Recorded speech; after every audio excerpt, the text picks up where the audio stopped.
मैं ये कहना चाहता हूं कि 100 प्याले एक ही साथ क्यों ना हो जाए, वजीर की एक चाल से ही सतलंज को हिला सकते हैं हम ये कहना चाहते हैं कि इस देश में जिस समय दलितों के साथ, पूरे भारत के साथ कई अत्याचार हुए थे, लेकिन राजपूत समाज हमेशा दलितों के साथ खड़ा रहा है, देश के अंदर साथ खड़ा रहा है। उसका उदाहरण देश के महाराणा प्रताप ने जिस समय देश में लड़ाई लड़ी थी स्वाभिमान की, सबसे पहले लड़ी थी महाराणा प्रताप ने स्वाभिमान की। उस समय भी पूंजा भील ने कहा था कि महाराणा प्रताप जी आपका पसीना गिरेगा, पूंजा भील का खून बहेगा, आपके साथ खड़े दलित समाज। इस देश से उन लोगों को हमने पार किया है। डॉक्टर भीमराव अम्बेडकर इस देश का संविधान लिखा था, उस समय उस परिवार को अगर सबसे ज्यादा किसी ने सहयोग किया तो राजपूत समाज ने सहयोग किया था। गढ़वाल पर गुजरात के परिवार ने उनको फौरन पढ़ने के लिए भेजा था और कहा था कि राजपूत समाज बाबा साहब आपके साथ है, आपके पढ़ाई में आपके साथ है, और बाबा साहब के पढ़ाई में सहयोग किया और वही बाबा साहब आज देश का संविधान लिख दिया। ये कोई छोटी बात नहीं है। मैं कहना चाहता हूं जसवंत सिंह जसोल, जिसका नाम पूरे देश में नहीं पूरी दुनिया में गूंजता है, कैसे मैं आपको बताना चाहता हूं थोड़ा सा।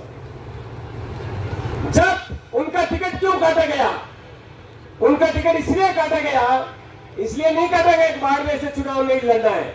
उनको पता है कि जसवंत सिंह जसोल एक ऐसे आदमी है जो ईमानदार है, एक पैसा किसी का खाते नहीं है, अगले चुनाव में देश के प्रधानमंत्री बन सकते हैं, इसलिए उनका टिकट काटा गया था। उनका बदला लेने का टाइम आ गया है, सही बात कह रहा हूं ना, उनका बदला लेने का टाइम आ गया है और बदला बाड़मेर की जनता लेगी। ये सभी मान की लड़ाई है जो जिंदा रखने के लिए आज रविंद्र सिंह जी खड़े हो रहे हैं, उनको जिताना है।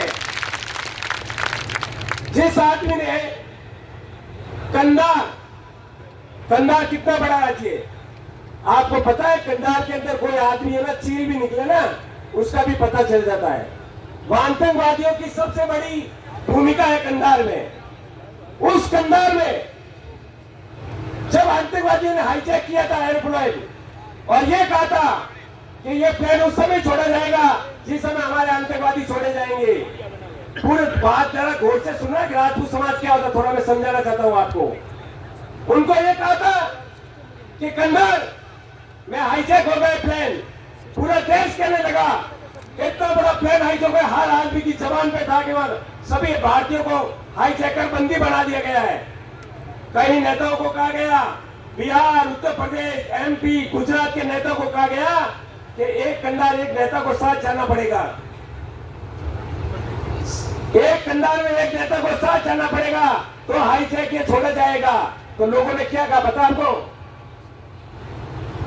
कुछ लोगों ने क्या कहा आपको पता है? लोगों ने कहा हम नहीं जाएंगे, वो आतंकवादियों का इलाका है, हमको मार देंगे। यही जसवंत सिंह बाड़मेर से निकले थे एमपी, इन्होंने कहा था मैं जाऊंगा जनता के लिए और भारत के लिए मैं जाऊंगा, इस स्वाभिमान की लड़ाई है ये मैं लड़ूंगा। वो अपनी जान हथेली में लेकर गए थे और वहां से सभी लोगों को छुड़ाकर भारत लाए थे। वो है जसवंत सिंह। जसवंत सिंह कौन है? जसवंत सिंह बहुत बड़े आदमी है। आपको एक खुशखबरी दे दूं मैं कि जोधपुर का जो एम्स हॉस्पिटल है, उस एम्स हॉस्पिटल में मैं 2 साल से लड़ाई लड़ रहा हूं। इस हॉस्पिटल को लाने वाले जसवंत सिंह जसोल है और यह उसकी उनकी मूर्ति लगनी चाहिए। मैंने एप्लीकेशन मूव की है और दुनिया की कोई ताकत उसको रोक नहीं सकता रहने के लिए। और एम्स के अंदर जसवंत सिंह जसोल की प्रतिमा लगेगी, उसे कोई रोक नहीं सकता। इसके लिए चाहे मुझे बलिदान होना पड़े, मैं होकर रहूंगा।